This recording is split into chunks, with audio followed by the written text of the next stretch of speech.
Halo sahabat dos ya, balik lagi bersama saya Alvin Toffler. Kali ini kita udah di episode kedua review bareng sahabat dos nih ya. Hari ini gue udah sama Bro Kelvin ya, Kelvin Co, ya. Kelvin. Oke, nah ini hari ini gue bareng sama Kelvin bakalan review apa, Vin? Hari ini kita akan review dua lensa, basically. Yang pertama itu kita pengen review lensa zoom normal di 2875-nya si Tamron. Ya. Dan yang kedua kita bakal review prime lens 24mm-nya dari si Tamron gitu.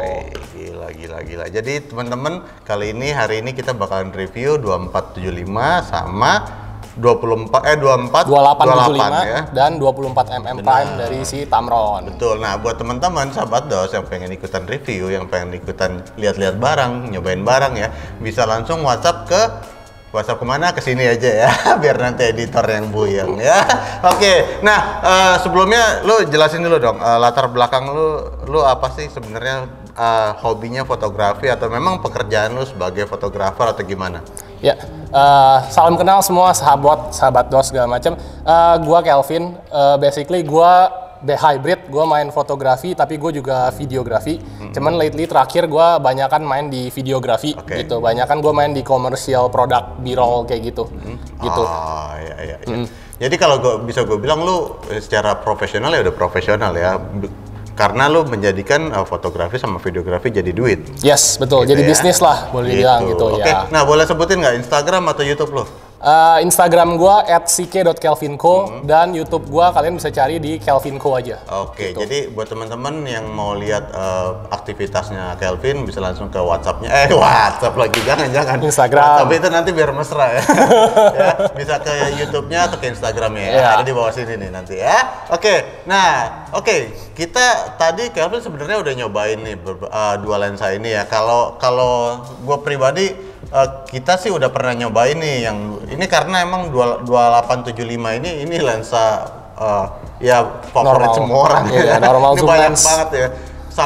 Sampai ini sempat hilang dari peredaran karena laku banget gitu ya. Laku banget. Sampai kapan ada lagi nah gitu. Nah, terus ada juga nih lensa baru ya 24. Nah, 2428 kita bahas dari yang pertama dulu deh, dari 2875. 2875. Nah, gimana menurut lo komentar lo setelah pakai lensa ini terus menyesuaikan dengan kata orang-orang itu gimana?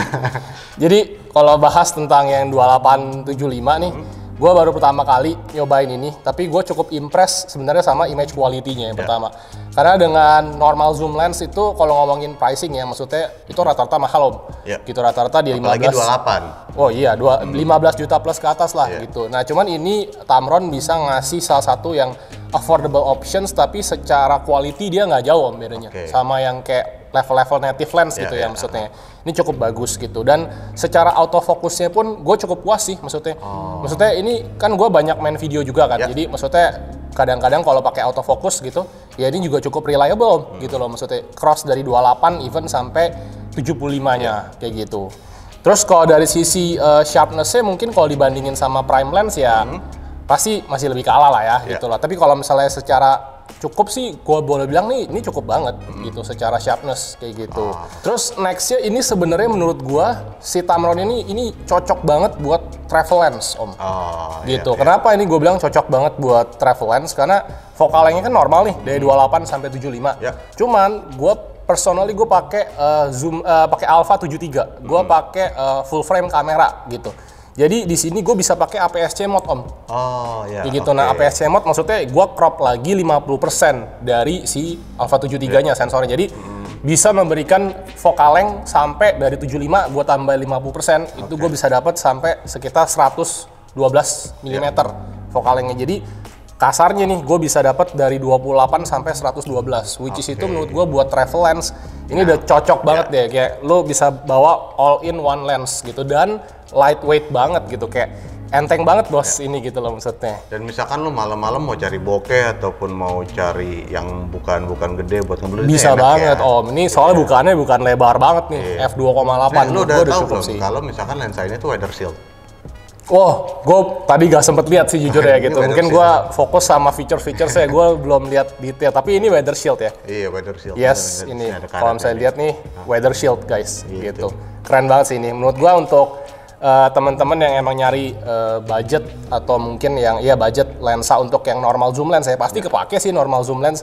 Mau kalian fotografi atau videografi, menurut gue ini must have lens yang mungkin bisa menjadi options lah selain dari native lens gitu. Oke, nah ini tadi 2875. Oke, kita lanjut. Ini pendatang baru nih. pendatang baru dia nih. Jadi, pendatang baru nih. Belum keluar di mana-mana nih 24. Si 24 f2,8 ya. Nah, ini first impression gue yang gue cukup shock dari si 24 mm ini. Menurut gue adalah minimum focus distance-nya. Yeah. Gila, ini menurut gue minimum focus distance-nya mepet banget om. Maksudnya pendek banget gitu. Biasa kan ini mungkin karena 24 mm di speknya sih dia bilang 12 cm ya.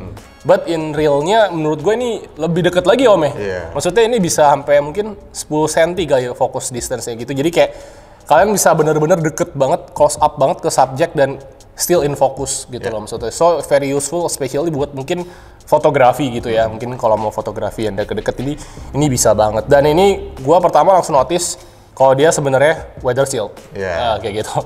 Jadi kalau saya lihat nih, ini weather shield gitu loh. Jadi benar-benar oke banget gitu. Secara sharpness, boleh gue bilang ini jauh sih. Maksudnya ini cukup sharp banget sih dibandingin kalau kita compare sama yang 2875. Zoom lens yang 2875 ini menurut gue cukup sharp banget gitu loh maksudnya.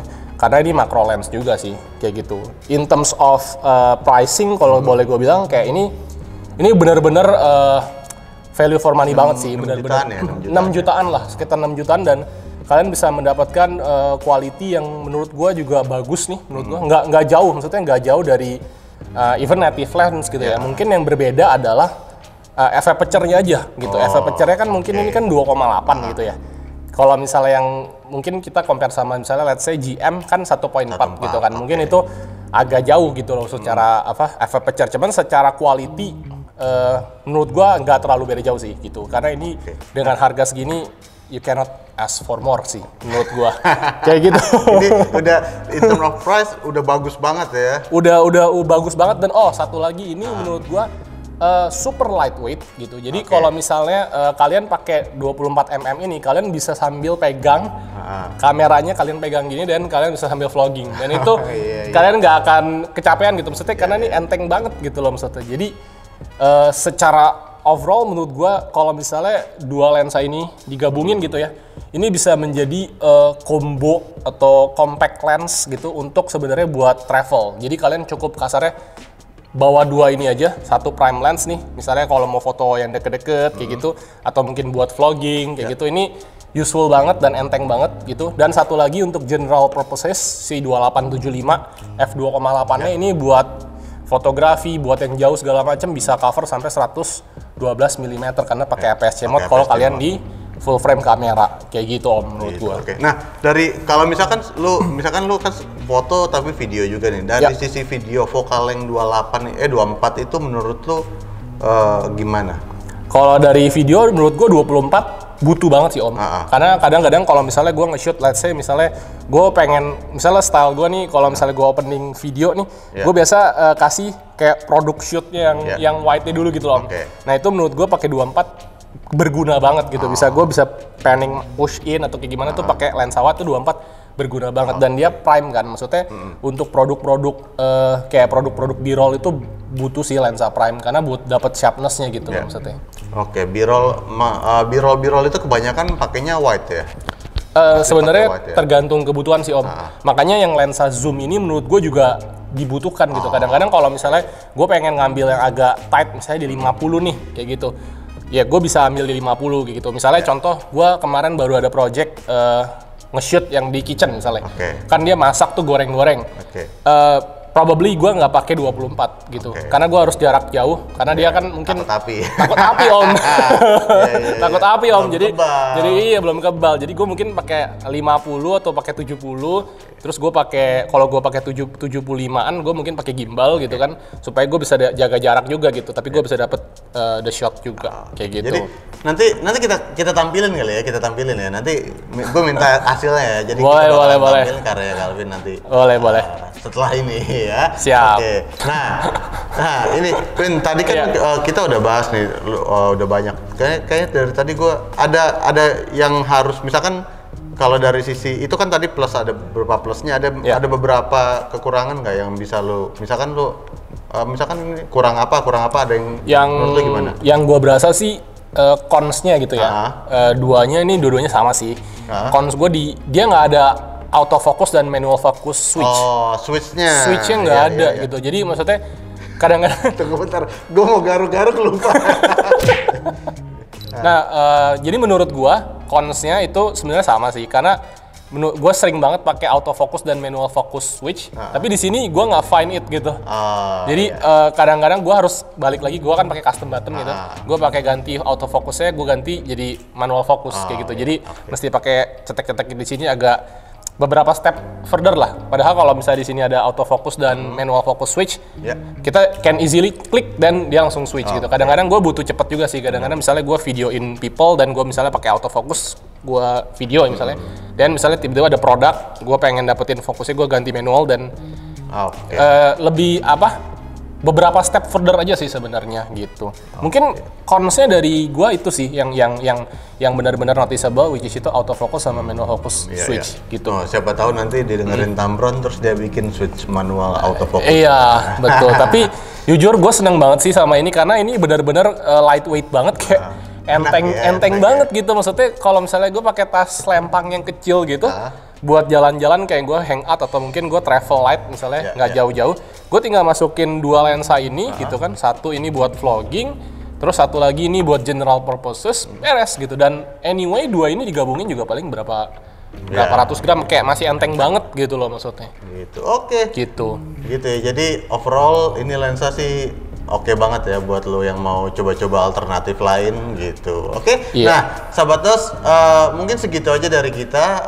Nanti misalkan teman-teman mau ikutan review, teman-teman bisa langsung, ingat ya, kontaknya ke sini nih ya. Nah terus teman-teman jangan lupa subscribe, komen, sama kalau misalkan teman-teman merasa video ini bermanfaat buat teman-teman, tolong dibagiin ke teman-teman yang lain gitu ya. Ingat teman-teman, kalau mau belanja kamera, belanja aksesoris hanya di DOS ya. Segitu aja teman-teman. Saya Alvin, saya Calvin, kita undur diri, sampai jumpa di video-video berikutnya. Dadah.